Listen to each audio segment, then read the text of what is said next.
Quand j'étais petit, par Simon-Pierre L.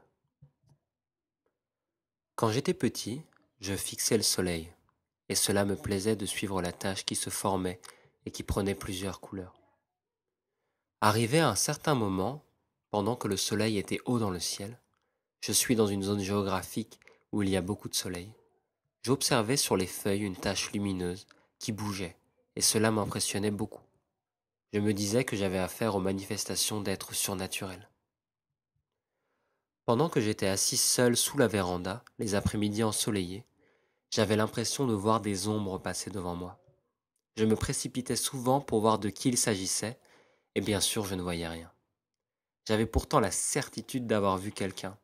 Ma mère a commencé à nous raconter des histoires fantastiques, nains, lutins, génies, et je me rappelle même qu'elle nous a dit que le soir, en observant attentivement la lune, on pouvait voir un pied apparaître. Alors les soirs, je fixais la lune en cachette pendant de longs moments, et je me remémorais toutes ces histoires. J'ai commencé à faire des rêves extraordinaires. C'étaient des rêves de grandes aventures, et au réveil je me sentais tellement comblé qu'il m'arrivait de chercher à les revivre. Ce n'est que bien plus tard, grâce au phosphénisme, que j'ai compris ce qui les provoquait. Ensuite j'ai commencé à m'intéresser au paranormal, aux extraterrestres et autres. J'étais très jeune, mais les films et les sujets sur la question me captivaient, me fascinaient, m'attiraient. Puis j'ai commencé à faire des rêves d'envol. À l'intérieur de ces rêves, je suis souvent un personnage de sexe féminin. Je suis pourchassé devant moi, se tient un précipice. Je veux l'enjamber, et alors je me mets à voler, comme Iron Man. Ces rêves récurrents ont commencé à me faire peur, car dans nos traditions africaines, le fait de prendre un envol dans un rêve est assimilé à pratiquer la sorcellerie, à l'inverse d'autres cultures où il est associé à un éveil spirituel. Je n'ai donc jamais parlé de ces expériences. Je savais juste que cela produisait en moi un sentiment de jouissance et de puissance indescriptible.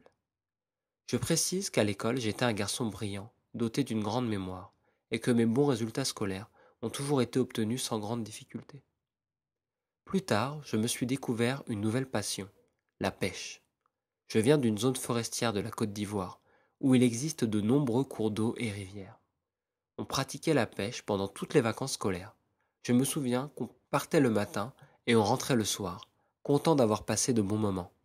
La qualité de la pêche ne se mesurait pas à nos poissons, mais plutôt aux moments agréables qu'on passait ensemble. Au cours de cette période, mon goût pour l'occultisme a commencé à se dessiner et j'ai commencé à lire des ouvrages, participer à des séminaires.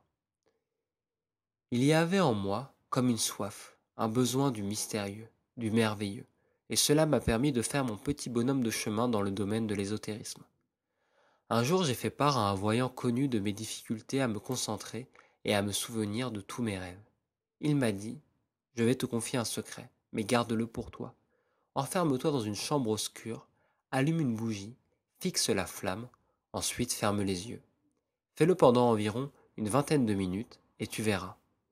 Je l'ai fait comme expliqué et ma capacité à prévoir les événements est devenue de plus en plus grande. Le mot phosphène, je l'ai découvert la première fois dans le livre d'Antor, Guide pratique d'éveil spirituel. J'ai apprécié l'ouvrage, surtout qu'il me confortait dans mes pratiques. Puis un jour, j'ai découvert le site du phosphénisme et la revue Univers Énergie Phosphénique.